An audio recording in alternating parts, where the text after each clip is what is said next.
మా అమ్మగారు తాతగారు వాళ్ళు సేవలోకి రాకముందు వాళ్ళు ఉద్యోగాలు చేసుకుంటూ ఉన్నప్పుడు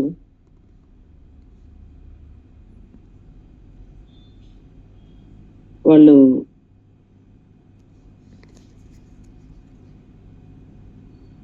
మత్తయి సువార్తలో 5వ అధ్యాయము చదువుతూ ఉన్నప్పుడు దేవుడు వాళ్ళతో స్పష్టంగా మాట్లాడిన విషయాలు మనందరికీ తెలుసు.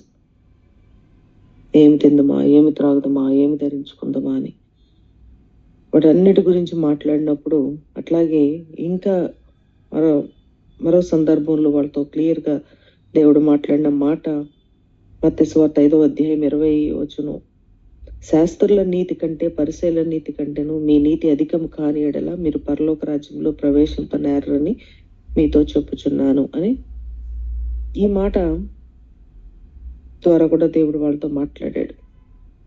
పరిసయ్యుల యొక్క నీతి, శాస్త్రుల యొక్క నీతి, వాళ్ళ నీతి కంటే మీ నీతి అధికము కాని యెడల.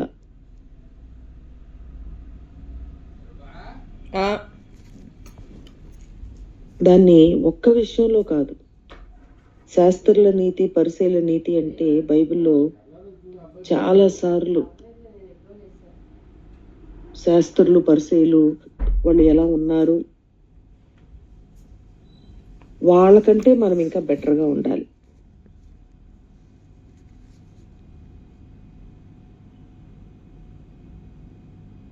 అని చాలా స్పష్టంగా అక్కడ చెప్పబడింది. ఆ మాట విన్నప్పుడు అరే, బైబిల్ నాలెడ్జ్ ఉంది కాబట్టి శాస్త్రుల నీతి ఏంటో పరిసయ్యుల నీతి ఏంటో. ఫర్ ఎగ్జాంపుల్ మనందరికీ తెలిసిన మాట మనం ఒకటి చూస్తే, సుంకరి పరిసయ్యుడు ప్రార్థన చేస్తా ఉన్నాడు. సుంకరి పరిసయ్యుడు ప్రార్థన చేస్తా ఉన్నప్పుడు పరిసయ్యుడు చేసిన ప్రార్థన మనకు తెలుసు.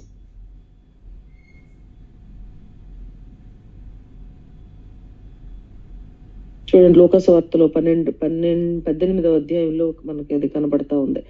పరిసయ్యుడు నిలబడి ఏమని ప్రార్థన చేస్తున్నాడంటే, నేను వారానికి 2 మార్లు ఉపవాసం చేస్తున్నాను, నా సంపాదన అంతట్లో నేను 10వ వంతు చెల్లిస్తున్నాను అని ప్రార్థన చేస్తున్నాడు.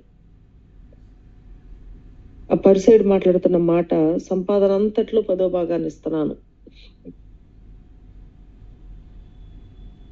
ఈ మాటను మనం తీసుకుని వారానికి 2 సార్లు ఉపవాసం ఉంటున్నాడు. యూదులు వారానికి 2 సార్లు ఉపవాసం ఉంటున్నారు, లేకపోతే వాళ్ళ సంపాదన అంతట్లో 10వ వంతు ఇస్తున్నారు. సో పరిసయ్యులు అలా చేస్తా ఉన్నారు. దాన్ని బట్టి వాళ్ళు గర్వంగా చెప్తున్నారు, మేము 2 సార్లు ఉపవాసం ఉంటాం, మా సంపాదన అంతట్లో మేము 10వ వంతు ఇస్తున్నాం. సో యేసు ప్రభు చెప్తున్న మాట ఏంటంటే, అది రూల్ ప్రకారం, ధర్మశాస్త్ర ప్రకారం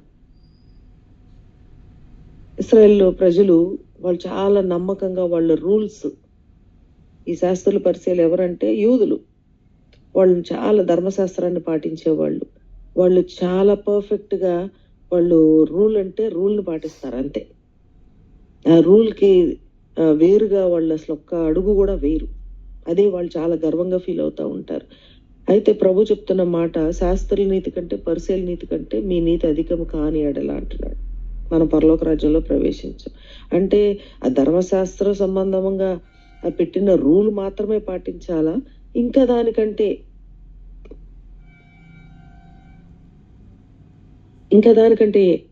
ఎక్కువగా ఉండాలి, మన నీతి ఇంకా అధికము కావాలి. పోనీ ఆ మాట ప్రభు ఒక మాట, శాస్త్రుల నీతి కంటే పరిసయ్యుల నీతి కంటే మీ నీతి అధికం అవ్వాలి అని జస్ట్ నార్మల్ గా చెప్పుంటే పర్వాలేదు. దానికి ట్యాగ్ ఏంటంటే, అవ్వకపోతే మీ నీతి శాస్త్రుల నీతి కంటే పరిసయ్యుల నీతి కంటే మీ నీతి అధికం కాకపోతే మీరు పరలోక రాజ్యంలో ప్రవేశింపరు.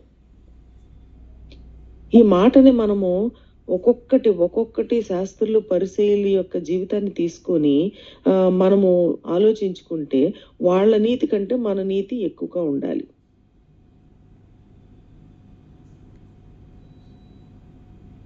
ఈ 2 సార్లు ఉపవాసం చేసేదానికి లేకపోతే 10వ వంతు కంపల్సరీ చాలా నిష్టగా 10వ వంతుని క్యాలిక్యులేట్ చేసి వాళ్ళు 10వ వంతు క్రమంగా ఇస్తున్నారు. మరి మన నీతి అధికం అవ్వాలంటే మనం ఏం చేయాలి? కొంతమంది సేవకులు చెప్తారు, ఈ 10వ వంతు కాదు మనం దేవునికి ఇవ్వాల్సింది, మనకి దేవుడు ఇచ్చిన దానిలో మనము ధారాళంగా మనం దేవునికి ఇవ్వాలి, ఎక్కువగా దేవునికి ఇవ్వాలి అని చెప్తారు. కొంతమంది కొత్త నిబంధనలో 10వ వంతు ఇవ్వాల్సిన అవసరం లేదు అంటారు. 10వ వంతుగా ఇవ్వమని అనలేదు, కానీ దేవుడు మనకి ఇచ్చిన దానిలో మనము దేవుని యొక్క పని కొరకు ఎక్కువగా ఇవ్వాలి అని ఉంటుంది. యేసుప్రభు ఉన్న దినాల్లో అసలు ఉపవాసమే చేయలేదు అని చెప్పి యేసుప్రభు శిష్యుల్ని చాలా మంది పాయింట్అవుట్ చేశారు. పెండ్లి కుమారుడు ఉన్నప్పుడు కాదు, వెళ్ళిపోయిన తర్వాత చేస్తారు. సో ఈ ఉపవాసం చేయటం కానీ, ఈ 10వ వంతు కంటే ఎక్కువ ఇవ్వటం అంటే మనం 10వ వంతే క్రమంగా ఇవ్వలేని స్థితి చాలా చాలా కనబడతా ఉంది. ఏ సంఘంలో కూడా నేను ఒకసారి మీటింగ్కి వెళ్తే నాకు లిటరల్గా ఎవరు 10వ వంతు ఇవ్వరు. ఎందుకంటే నేను ఒక సంఘంగా నేను లేను కాబట్టి నాకు రాదు. నేను 10వ వంతు గురించి మాట్లాడడానికి నేను ధైర్యంగా మాట్లాడతాను. ఎందుకంటే నేను ఆశపడి మాట్లాడట్లేదు, లేకపోతే ఇవ్వాలని మాట్లాడట్లేదు. సందర్భంగా మీకు మాట అర్థం చేయడానికి నేను మాట్లాడుతున్నాను. నేను డైరెక్ట్గా మాట్లాడినా తప్పు లేదు అని నేను భావిస్తాను.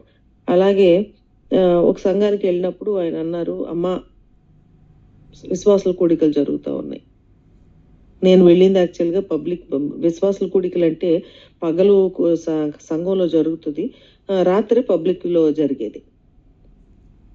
ఆ రోజు నాకు అసలు అలవాటు లేదు. అప్పుడు నేను ఇంకా క్రొత్తగా సేవలో వాడబడతా ఉన్నాను. అప్పుడు క్రొత్తలో ఆయన నన్ను ప్రక్కకి తీసుకెళ్ళి అమ్మా అని చెప్పి ఒక మాట చెప్పారు. ఏంటి అంటే 10వ వంతు గురించి చెప్పండి. అస్సలు నాకు నచ్చలేదు ఆ మాట. నాకు ఎవరైనా చెప్పమని చెప్పినా నేను మరి ఆ రోజు నేను చెప్పాను లేదా నేను చెప్పొద్దు అని అనుకున్నాను. సరే ఎందుకట్లా అని నేను ఒక మాట అందాములే అనుకుని ఒక మాట చెప్పానేమో, నాకు గుర్తులేదు. కానీ అది ఒకళ్ళు చెప్పితే ఇవ్వటం లేకపోతే ఇంకోటి కాదు. మనం దేవుణ్ణి ప్రేమిస్తున్నప్పుడు మనము చేయవలసిన దానికంటే ఆటోమేటిక్గా ఎక్కువ చేస్తాం. అది ఒకళ్ళు చెప్పక్కర్లేదు మనకి.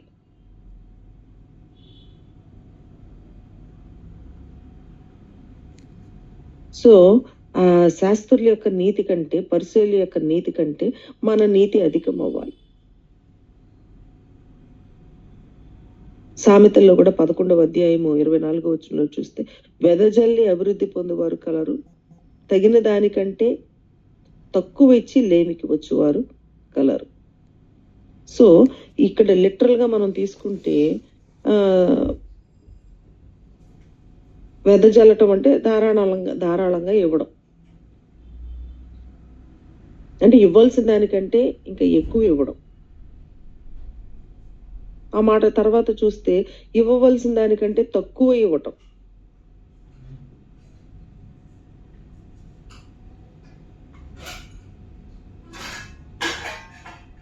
ఈ ఒక్క మాట శాస్త్రుల యొక్క నీతి కంటే పరిసయ్యుల యొక్క నీతి అధికము కాని ఎడల మీరు పరలోక రాజ్యంలో ప్రవేశించరు అన్న మాట. అసలు శాస్త్రుల యొక్క నీతి ఏంటంటే రూల్స్ ఎంత పర్ఫెక్ట్ గా ఫాలో అవుతారంటే చెప్పడానికి వీల్లేదు. వాళ్ళు విశ్రాంతి దినం కావచ్చు, లేకపోతే దేవునికి ఇచ్చే విషయం కావచ్చు, ఉపవాసం విషయంలో కావచ్చు, వాళ్ళు వేసుకునే వస్త్రధారణ విషయంలో కావచ్చు, లేకపోతే ప్రతిదీ కూడా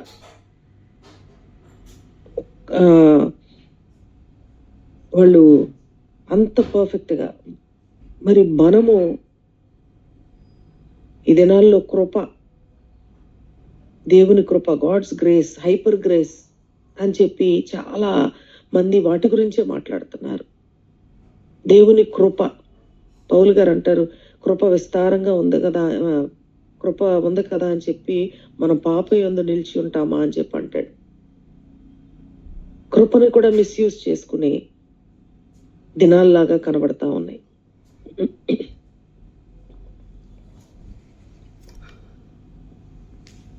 సో వాళ్ళు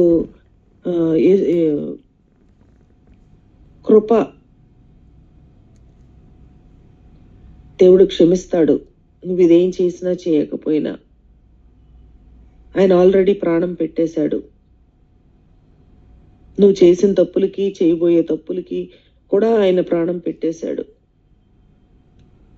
అని చెప్పి చాలా రకాలుగా మిస్లీడ్ చేస్తున్న పరిస్థితులు కనపడతా ఉన్నాయి.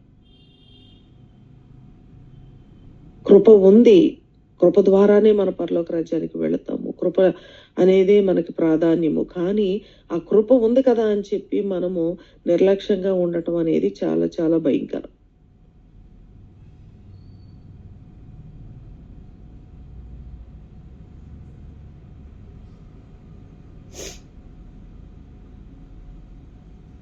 బైబిల్లో చాలా సార్లు యేసుప్రభు పరిసయ్యులతోటి ఇంటరాక్షన్ అయినప్పుడు పరిసయ్యులు కూడా యేసుప్రభుని చాలా చాలా పాయింట్అవుట్ చేస్తూ ఉండేవాళ్ళు. పాపుల స్నేహితుడైన, పాపులతో కూర్చొని భోంచేస్తున్నాడు, లేకపోతే అని అట్లా ప్రతిదీ వాళ్ళు ఏంటంటే చాలా నిష్టగా ఉండేవాళ్ళు. ఒక్కొక్కసారి మన పద్ధతులు మనం చూస్తూ ఉన్నప్పుడు నాకు పరిసయ్యులు కనపడతా ఉంటారు. మన పద్ధతుల్లో పరిసయ్యులు కనపడతా ఉన్నారు. మనం ఏదో పెద్ద నీతివంతులుగా మనం ఫీల్ అవుతా ఉంటాము. ఎవరు చేయని భక్తి మనం చేస్తున్నామని అనుకుంటాం, కానీ మన భక్తి అప్ టు ద మార్క్ లేదు. పరిసయ్యులు ఎలా ఫీల్ అయ్యారో మేమే భక్తి పరులము అని చెప్పి అందరినీ భక్తిహీనుల్లాగా చులకనగా చూసిన పరిస్థితుల్లాగా మనం మన సంఘంలో, మన సహవాసంలో వేరే సంఘాల వాళ్ళని చూసే విధానం కానీ, వేరే సంఘాల వాళ్ళతో మాట్లాడుతున్నప్పుడు కానీ మనదే భక్తి అన్నట్టు, ఎవరిది భక్తి కాదన్నట్టు, మన విధానమే విధానం అన్నట్లు.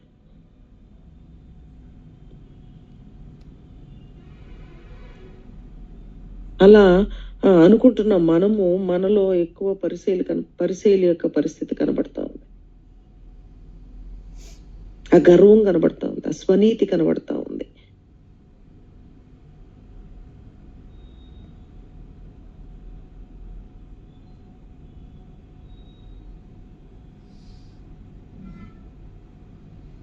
మొన్న అయ్యగారు కోల్గేట్ గురించి చెప్తా ఉన్నప్పుడు నా ప్రక్కన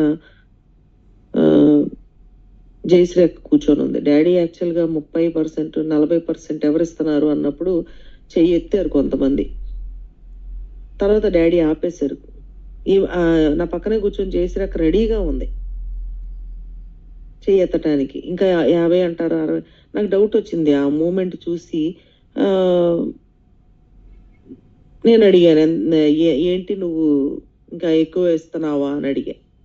అంటే నాకు తెలిసి 70% అని అన్నట్టుంది. నాకు సరిగ్గా విన్నానో లేదో నాకు కరెక్ట్ గుర్తులేదు. కానీ సో ఆ రోజున ఎప్పుడో కొంతకాలం క్రితం ఆ మాట విన్నప్పుడు ఆ మాట బట్టి నిబంధన చేసుకొని తన మనసులో నేను దేవునికి ఇవ్వాలి అని నిబంధన చేసుకొని తనకి వచ్చిన దానిలో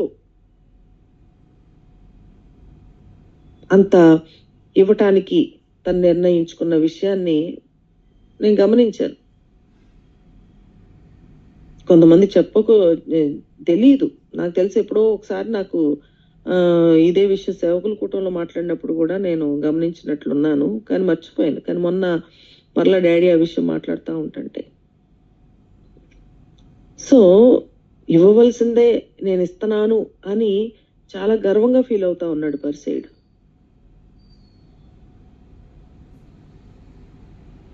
కొంతమంది 10వ వంతు ఇచ్చి మనం ఇచ్చిన దాంతోనే పని జరుగుతుంది, నేనే ఇస్తున్నాను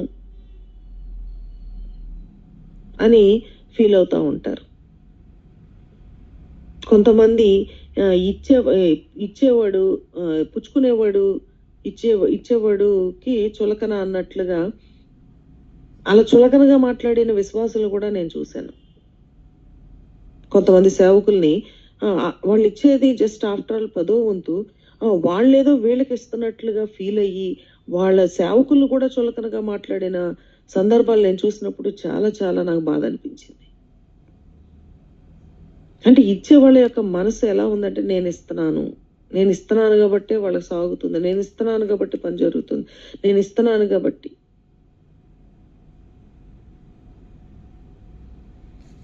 ఇచ్చేవాళ్ళ యొక్క మనస్సు అలా ఉండకూడదు. కొంతమంది 10వ వంతులు లెక్కలు కడతారు.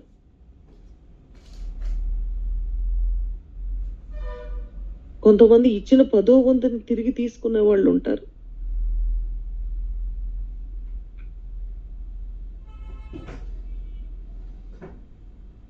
పదో వంతు ఇష్టానుసారంగా ఎవరికి పడితే వాళ్ళకి పంచుతారు. ఇక్కడ కొంచెం, అక్కడ కొంచెం, వాళ్ళకి కొంచెం, వీళ్ళకి కొంచెం. కొంతమంది ఇవ్వవలసిన 10వ వంతు ఎక్కడన్నా వేరే దేనికన్నా ఇవ్వాల్సి వస్తే దాన్ని 10వ వంతులోనే కట్ చేస్తారు. దే మేక్ షూర్ 10వ వంతు కంటే ఎక్కువగా ఎక్కడ ఎటు ఏ కోణంలో ఇచ్చినా సరే 10వ వంతును మాత్రమే తీసి వాళ్ళు డిస్ట్రిబ్యూట్ చేస్తారు.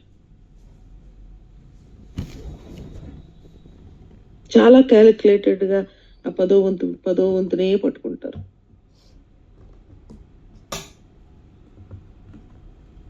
మనం ఎంత ఇచ్చామో, ఎక్కువ ఇచ్చామా, తక్కువ ఇచ్చామా కాదు, ఎలాంటి మనసుతో మనం ఇస్తున్నాము, మన ఇంటెన్షన్ ఏంటి, మనం ఏ ఉద్దేశంతో మనం ఇస్తున్నాం అనేది ప్రభు చూస్తారు. ఒకవేళ రెగ్యులర్ గా ఇస్తున్నామన్న మనసు, ఇస్తున్నామన్న గర్వము, లేకపోతే అలా ఉంటున్నామా?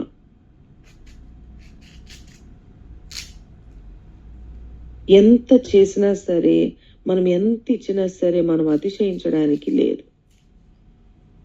ఎందుకంటే ప్రభు క్లియర్ గా చెప్పారు, మీ నీతి శాస్త్ర నీతి కంటే, పరిశీల నీతి కంటే మీ నీతి అధికము కాని ఎడలా మీరు పరలోక రాజ్యంలో ప్రవేశించరు.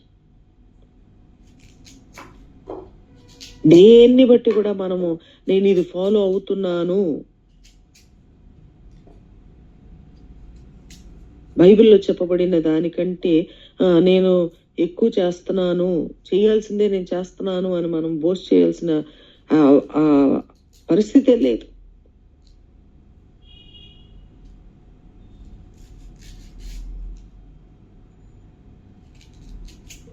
తన ప్రాణాన్నే మనకి ఇచ్చారు ఆయన. మన కొరకు ప్రాణం పెట్టారు.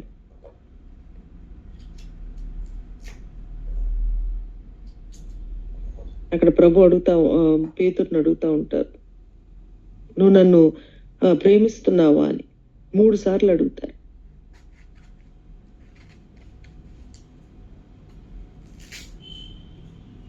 దేవుని ప్రేమించినప్పుడు మనం చేయవలసిందే చేయటం కాదు, దానికంటే ఎక్కువ చేస్తాం.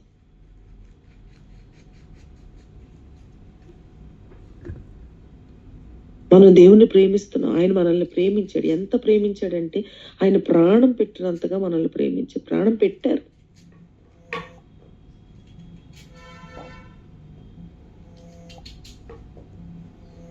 గత కొన్ని రోజుల క్రితం అమెరికాలో ఒక ఆయన చనిపోయాడు, చార్లీ కర్క్ అని. ఎలా అంటే తను మాట, ఒక సత్యమైన మాట, బైబిల్లో మాట, ప్రభువు యొక్క మాట తీసుకున్నాడు అంటే దేనినైనా ఆయన ఎదిరించే వాడిగా కనబడతా ఉన్నాడు. బైబిల్కి వ్యతిరేకంగా ఏన్నైనా సరే ఖండించడానికి ఆయన సిద్ధంగా ఉన్నాడు. నిజంగా క్రీస్తు కొరకు హతసాక్షి అయిపోయాడు. తనకి బైబిల్లో ఇష్టమైన మాట, ఫేవరెట్ వర్స్ ఏంటంటే ఎఫెసీయులకు రాసిన పత్రిక 5వ అధ్యాయంలో భర్తలారా మీ భార్యలను ప్రేమించండి, క్రీస్తు సంఘమును ప్రేమించినట్లుగా భర్తలారా మీ భార్యలను ప్రేమించండి.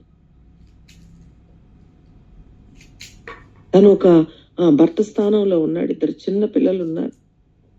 ఆ చిన్న కూతురు 3 సంవత్సరాలు నానేడి అని అడుగుతుందంట.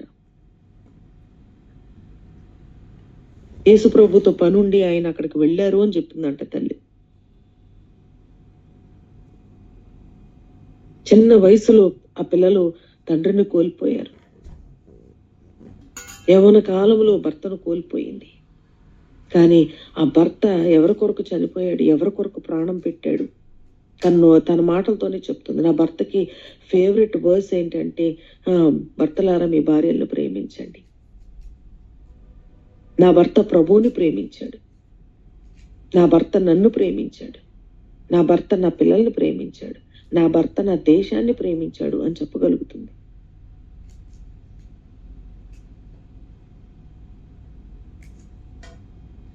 భర్తను కోల్పోవడం వేరు, ప్రేమ కలిగిన భర్తను కోల్పోవడం వేరు.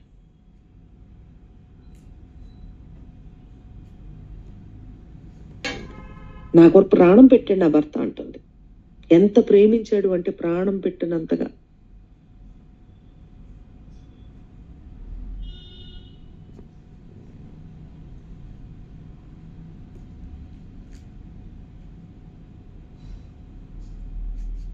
కుటుంబాల్లో క్రైస్తవ విలువలు లేకుండా అయిపోతుంది. సంఘాలలో క్రీస్తు యొక్క బోధ వాక్యానుసారంగా కుటుంబాలు కనపడడం లేదు. వ్యక్తిగత జీవితంలో క్రీస్తును పోలిన జీవితం కనపడట్లేదు. మన దేశం అంటే మరి అది హిందూ దేశం, కానీ మరి అమెరికాలో అది క్రిస్టియన్ కంట్రీ. కానీ క్రిస్టియన్ కంట్రీలోనే నేను ఫస్ట్లో అమెరికా వెళ్ళినప్పుడు, లేకపోతే ఇంగ్లాండ్ వెళ్ళినప్పుడు తెల్లోళ్ళు అంటేనే క్రైస్తవులు అనుకునేదాన్ని. అనుకుని నేను అందరితో ప్రభు గురించి మాట్లాడుతూ ఉండేదాన్ని, ఏదో ఒకటి మాట్లాడేదాన్ని. అప్పుడు వాళ్ళు అనేవాళ్ళు, నో వీఆర్ నాట్ రిలీజియస్, మేమేమి అంత మేము రిలీజియస్ కాదు అంటే మేమేమి క్రైస్తవులం కాదు అని చెప్పేవాళ్ళు.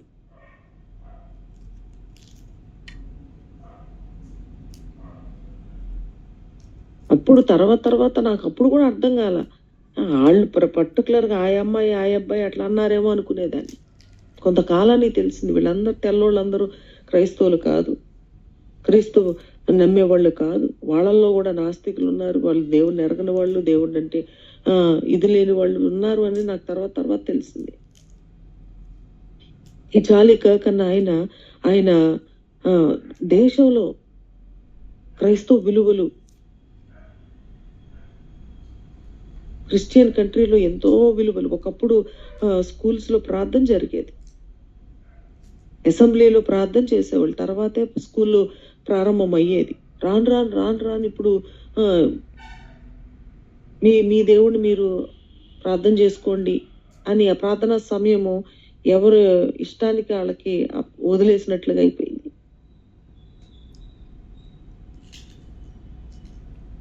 తన ధ్యేయం ఏంటి అంటే, నా దేశంలో క్రీస్తు యొక్క విలువలను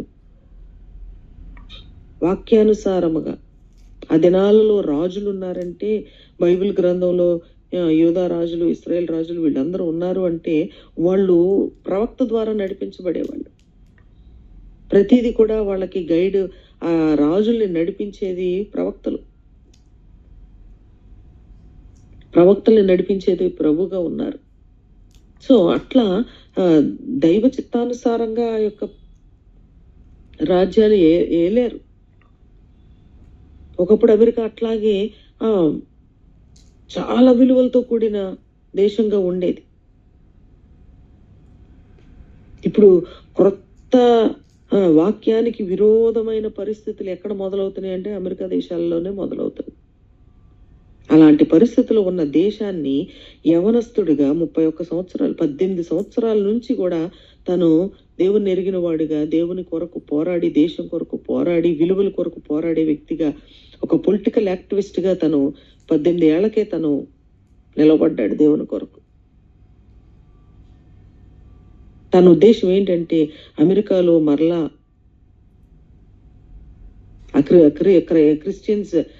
క్రిస్టియన్ వాల్యూస్ రావాలి అని. ఆడోళ్ళు పెళ్లి చేసుకోవచ్చు, మగోళ్ళు పెళ్లి చేసుకోవచ్చు, లేకపోతే ఇది అది అని చెప్పి వచ్చిన రూల్స్ అన్ని కూడా ఎక్కడ మొదలైనవి అంటే అమెరికాలోనే మొదలైనవి. ఆ ఫ్రీడమ్ ని మనుషులకి అలాగా రూల్స్ ను కూడా మార్చేసి వాళ్ళకి ఫ్రీడమ్ ఇవ్వడం జరుగుతూ ఉంది. విచ్చలవిడితనం పెరిగిపోయింది, విపరీతమైన లక్షణాలు అక్కడ కనబడతా ఉన్నాయి. అలాగే అబార్షన్ లీగల్ అయిపోయింది. నువ్వు ఎక్కడ కావాలంటే అక్కడ, ఎప్పుడు కావాలంటే అప్పుడు నీకు పుట్టబోయే పిల్లల్ని నువ్వు చంపడానికి నీకు అధికారం ఇచ్చేశారు. ఒకప్పుడు అబార్షన్ అంటే అది బైబిల్కి విరోధం. చాలా మందికి తెలియదు. నిజంగా నాకు కూడా పెళ్ళైన కొత్తలో నాకు పెళ్ళంటేనే తెలియదు, పిల్లలను కంటం తెలియదు. పెళ్ళైన 2 నెలలకే మేము కెనడా దేశం వెళ్ళిపోయాం. వెళ్ళిపోయిన తర్వాత నేను ప్రెగ్నెంట్ అయ్యాను. నాకు ఏంటి కదిలితే మెదిలితే వాంతులు అయిపోతున్నాయి, మంచినీళ్ళు తాగితే వాంతి అయిపోతుంది. రాజుగారికి ఏం చేయాలో తెలియట్లేదు, నాకేం చేయాలో తెలియట్లేదు. అప్పట్లో ఫోనులు లేవు, మమ్మీ వాళ్ళతో మాట్లాడటానికి, ఎవరితో అడగటానికి నాకేమీ తెలియదు. ఏం చేయాలి, అమ్మో ఏంటి ఎంత ప్రెగ్నెంట్ అంటే ఇలానా, మరి ఏం చేయాలి, అమ్మో నాకు ఈ ప్రెగ్నెన్సీ వద్దు అనుకున్నా. నేను నాకు ఆ బాధ భరించలేక నాకు వద్దు అనుకున్నాను. కానీ నాకు పిల్లలు ఇప్పుడే వద్దు అనుకోవటం నాకు తెలియదు, లేకపోతే నాకు ఇంక వేరే నాలెడ్జ్ లేదు.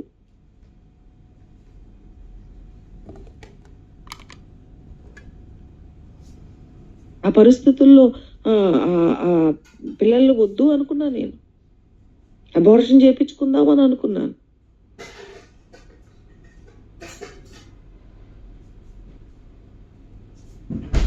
అనుకొని నేను ఎవరినో అడిగాను, ఏదో మాట్లాడాను, ఏదో చేయించుకుందామని అనుకున్నాను. మీరు ఇట్లా చెయ్యొచ్చు అని చెప్పి ఎవరో చెప్పారు.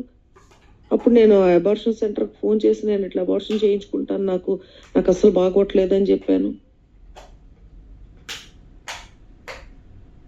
ఆ తర్వాత నేను చిన్నప్పుడు ఏదో వేగ్గా విన్నాను, 2-3 మాటలు నా మనసులో ఉండి, ఏదో ప్రెగ్నెంట్ పోతుంది, బొప్పకాయ తినకూడదు అన్న మాటలు నా మనసులో గుర్తొచ్చినాయి. సర్లే అని చెప్పి వెళ్ళి షాప్కి వెళ్ళి బొప్పకాయ కొనుక్కొని వచ్చి తిన్నాను. నేను 1 కాదు 2-3 తిన్నాను. అది నాకు అప్పట్లో తెలిసింది, అది ఒక్కటే తెలుసు. ఆ ఒక్క మాటే నాకు గుర్తుంది. ఈ రోజుల్లో ఉన్నంత ఎక్స్పోజర్ మనకి లేదు కాబట్టి అది ఏం చేయాలో, ఎలా చేయాలో ఏంటో కూడా నాకు తెలియదు. కానీ నాకు తెలిసిన ప్రయత్నం అంతా కూడా నేను చేశాను. కానీ ఈ రోజున నేను గిల్టీగా ఫీల్ అవ్వకుండా, నేను అబార్షన్ చేయించుకోకుండా, అబార్షన్ నాకు అవ్వకుండా దేవుడు చేసి నా జీవితంలో తప్పు జరగకుండా దేవుడు నన్ను కాపాడాడు. నేను ఎన్ని పప్పకాయలు తిన్నా నాకు అబార్షన్ అవ్వలేదు. నేను అనుకుంటాను ఇది నా గ్రేట్నెస్ కాదు, దేవుడు నాకేం తెలియని స్థితిలో నేనున్నాను. ఒకవేళ తెలిస్తే నేను ఖచ్చితంగా చేసేదాన్ని కాదేమో అట్లా.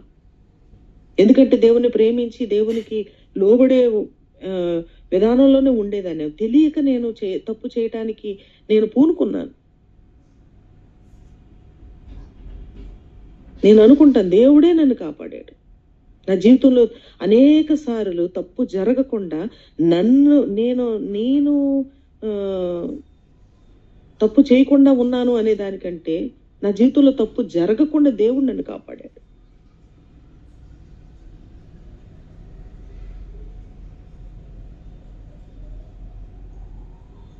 అట్లా దేవుని యొక్క కాపుదల. వీటిలన్నింటికి కూడా నేను అనుకుంటాను చిన్న వయసులోనే దేవునికి సమర్పించుకునేదాన్ని.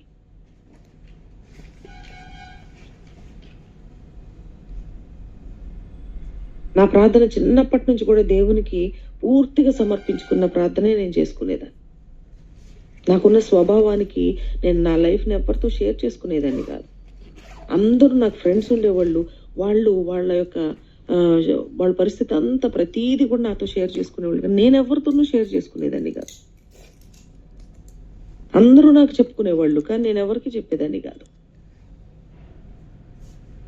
ఆ స్వభావమే నేను దేవుని వైపు చూసేలాగా చేసింది. దేవునికే నేను సరెండర్ అయ్యేలాగా చేసింది. ఏదున్నా దేవునితోనే చెప్పుకునేదాన్ని. అలాగే దేవునితో నాకు సహవాసం ఏర్పడింది, దేవునితో నాకు ఫ్రెండ్షిప్ ఏర్పడింది. నిజంగా ఎవరితోనూ చెప్పుకుంటే మనకు ఆ కంఫర్ట్ వచ్చేస్తుందో, లేకపోతే మనం అలా చెప్తామేమో, కానీ దేవునికి చెప్పుకోవడం,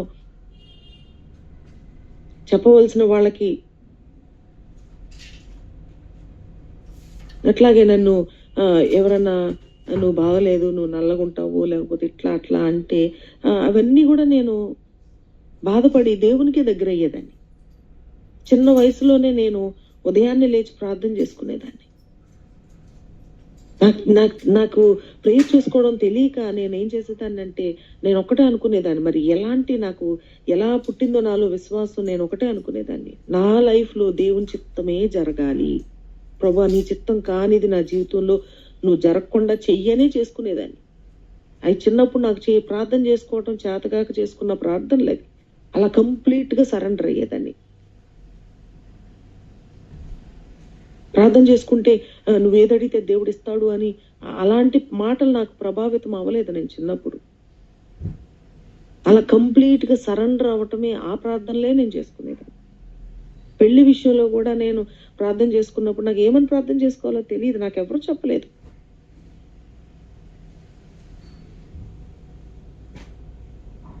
ఒకళ్ళేమో మమ్మీ అనేవాళ్ళు, నేను చెప్పింది నువ్వు చేసుకో, బుజ్జి నా మాట వింటది, నేను ఏం చెప్పినా కాదు అనదు అనే ముందే అనేసేవాళ్ళు. నేను మమ్మీకి నో చెప్పలేకపోయేదాన్ని. ఇంట్లో ఇంకొకళ్ళు అనేవాళ్ళు, నీకు పెళ్లి చేసుకోవాలని ఉంది, అందుకనే నువ్వు చేసుకోవాలనే నువ్వు మమ్మీకి నో చెప్పట్లేదు అని ఒకళ్ళు తిట్టేవాళ్ళు.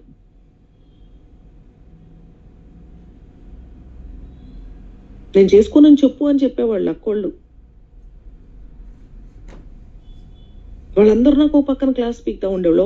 ఒక పక్కనేమో మమ్మీ బుజ్జి మాత్రం నా మాట వింటది, నేనేం చెప్పినా కాదు అందరు మమ్మీకి కాన్ఫిడెన్స్ ని ఎక్స్ప్రెస్ చేసేవాళ్ళు. ఈ కన్ఫ్యూజన్ లోనే నేను ఉన్నాను, కానీ పెళ్లికి ముందు ఇలా ప్రార్థన చేసుకోవాలి, ఇలా ఉండాలి, ఇలా నాకేం తెలియదు. అది తెలియకపోయిన పరిస్థితుల్లోనే నేను చేసుకున్న ప్రార్థన, ప్రభా ఇవన్నీ నాకు తెలియదు, నీ చిత్తమైతేనే జరిగించాను ప్రార్థన చేసుకునేది. వీళ్ళు ఇలా అంటున్నారు, వాళ్ళు ఇలా అంటున్నారు అని ఆ పరిస్థితుల్లో ఆ కన్ఫ్యూజన్ లో నేను దేవుని వైపు చూసా. ఒక్కటే ప్రార్థన చేసేదాన్ని, ప్రభా నీ చిత్తం కాకపోతే ఇది జరగనివ్వద్దు. నేను ఎస్ అని చెప్పను, నేను నో అని చెప్పను. That was my commitment to the lord. ఈ రోజు కూడా నేను అనుకుంటాను, నా జీవితంలో జరిగింది ఇది దేవుని చిత్తం.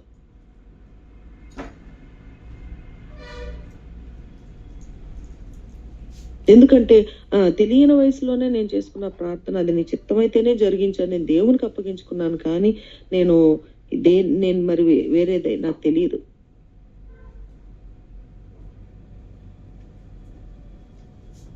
నాకు తెలియకుండానే, నాకెవరు చెప్పకుండానే ఏ సమయంలో ఎలా ప్రార్థన చేసుకోవాలో, ఏ సమయంలో ఎలా నా జీవితంలో తప్పు జరగకూడదో అవన్నీ ప్రభువే నన్ను నడిపించారు. చిన్నప్పుడు 8th 9th ఆ వయసులోనే నేను ఉదయాన్నే 4 గంటలకు లేచి ప్రార్థన చేసుకునేదాన్ని. సాల్మన్ తాతని చర్చిలో తిరుగుతా, ఈ మూల నుంచి ఆ మూలకి తిరుగుతా ప్రార్థన చేసుకునేవాడు తాత. నేను తాతను అడిగేదాన్ని, తాత నువ్వు ప్రార్థన చేసుకోవడానికి లేచినప్పుడు ఫస్ట్ నన్ను లేపి ఆ తర్వాత నువ్వు ప్రార్థన చేసుకో అని చెప్పేదాన్ని. ఆయన కూడా వచ్చి ఖచ్చితంగా ప్రతిరోజు నన్ను లేపేవాడు. నన్ను లేపే లోపల ప్రక్కన వాళ్ళకి ఎక్కడన్నా డిస్టర్బెన్స్ అవుతుందేమో, ప్రక్కన వాళ్ళు ఎక్కడన్నా మేల్కొంటారేమో అని చెప్పి అసలు ఆ టయానికి నేను మెళుకువగా లేచిపోయేదాన్ని. తాత వచ్చి అమ్మ అనే లోపల తాత లేచాను అనేదాన్ని, కిటికీ దగ్గరికి వెళ్ళి గట్టిగా అరవకుండా ఉంటాడని.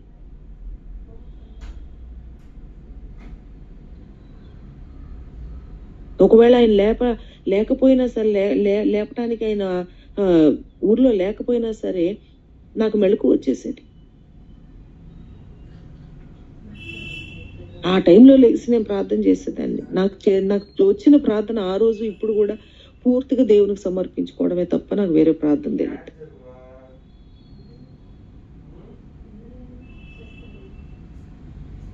అలాగా నా జీవితంలో నాకు అనిపిస్తా ఉంటుంది, అట్లా దేవునికి సమర్పించుకొని దేవునికి అప్పగించుకున్న ప్రార్థన నా జీవితంలో అనేకమైన తప్పులు జరగకుండా దేవుడు నన్ను కాపాడాడు. ఇది నా నీతి కాదు, నేను ఇలా ఉన్నాను, నేను ఇలా చేయగలిగాను.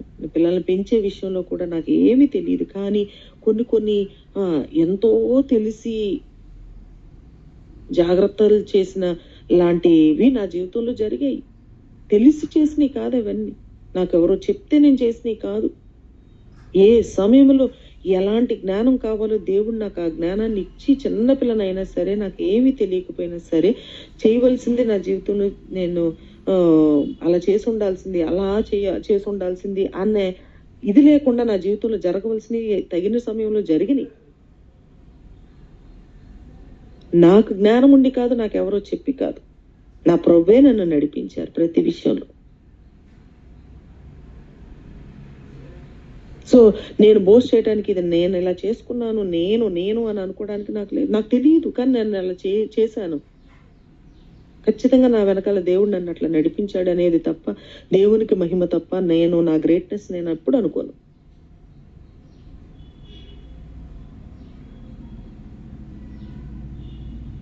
ఇప్పుడు చెప్పే పెద్ద పెద్ద స్కాలర్స్ ఇలా చెయ్యాలి, అలా చెయ్యాలని చెప్పే మాటలు నాకు తగిన ఆ వయసులో నాకు నా ప్రభు నాకు నడిపించారు, అంతకంటే గొప్పగానే నడిపించారు.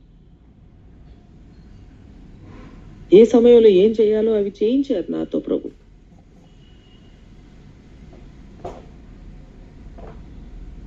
కాబట్టి శాస్త్రుల యొక్క నీతి కంటే, పరిసయ్యుల యొక్క నీతి కంటే మన నీతి అధికం కావాలి. ఎలా అవుతుంది? పూర్తిగా దేవుని మీద మనం ఆనుకున్నప్పుడు. ఎందుకంటే ఆ శాస్త్రుల యొక్క నీతి చెయ్యాల్సింది చేయటమే మన వల్ల కావట్లా. ఇంకా చెయ్యాల్సిన దానికంటే ఇంకెక్కువ ఎలా చేస్తాం? దేవుడు నడిపిస్తే తప్ప, దేవుని యొక్క ఆత్మచేత నడిపించబడితే తప్ప మన వల్ల కాదు. ఆత్మఫలం ఉంది. ఆత్మఫలం మనం చూస్తే, ఫర్ ఎగ్జాంపుల్ నిగ్రహ శక్తి, ఆశా నిగ్రహం. ఆ నిగ్రహము మన ప్రయత్నంలో వచ్చేది కాదు. అదొక ఆత్మ ఫలము, ఆత్మ యొక్క ఫలము. ఆత్మ ద్వారానే, ఆత్మ సంబంధులకు మాత్రమే, దేవుని ఆత్మ చేత నడిపించబడే వారికి మాత్రమే అది సాధ్యం.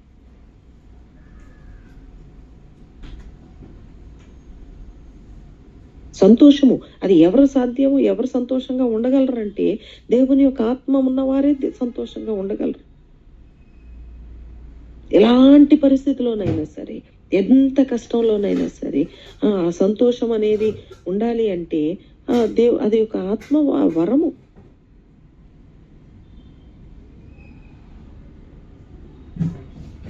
ఆత్మానుసారులుగా మనం ఉన్నామా?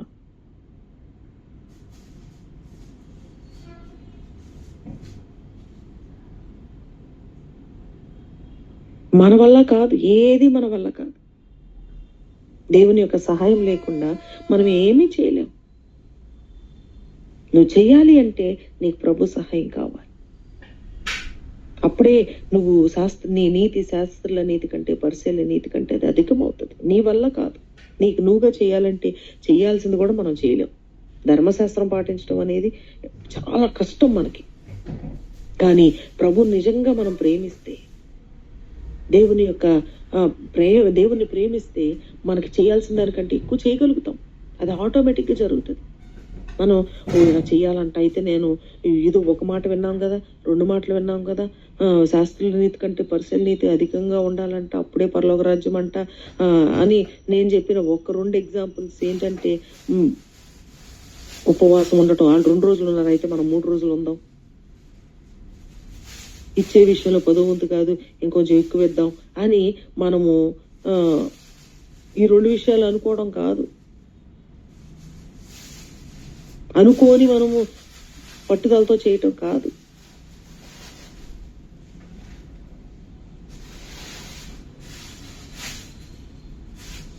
మనము ఆయన మీద పూర్తిగా ఆనుకుంటున్నప్పుడు, ఆయనకు మన జీవితాన్ని సమర్పించుకున్నప్పుడు, మన వాక్యం తెలియకపోయినా సరే, దేవుని యొక్క ఆత్మ మనతో ఉండి మనం ఏం చెయ్యాలో, ఏ వాక్యాన్ని ఎలాగా, ఏ విషయాల్లో మనము శాస్త్ర నీతి కంటే పరిసయ్యుల నీతి అధికంగా ఉండాలని ఆటోమేటిక్గా జరిగిపోతుంది మన జీవితంలో. ఆ మేరకు ప్రభుకు సమర్పించుకుందాం. ఆ మేరకు మన జీవితంలో దేవుని యొక్క నడిపింపును మనం కలిగి ఉండడానికి మనం ప్రభు వైపు చూద్దాం. ఒక్కొక్క విషయాన్ని మనం పట్టుకొని ఇది సాధ్యపరచుకోవాలి కాదు. ఆయన మనం హృదయపూర్వకంగా మనం ప్రేమిస్తుంటే నీకు తెలియకుండానే నువ్వు చేయవలసినవన్నీ నువ్వు చేస్తావు.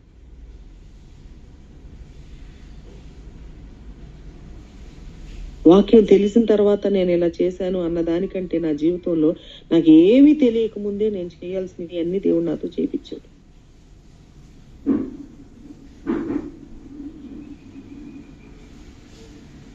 సో దేవుని ఆత్మచేత మనం నడిపించబడుతున్నప్పుడు విల్ నాట్ మిస్ ఎనీథింగ్. ప్రార్థన చేసుకుందాం. Recording stopped.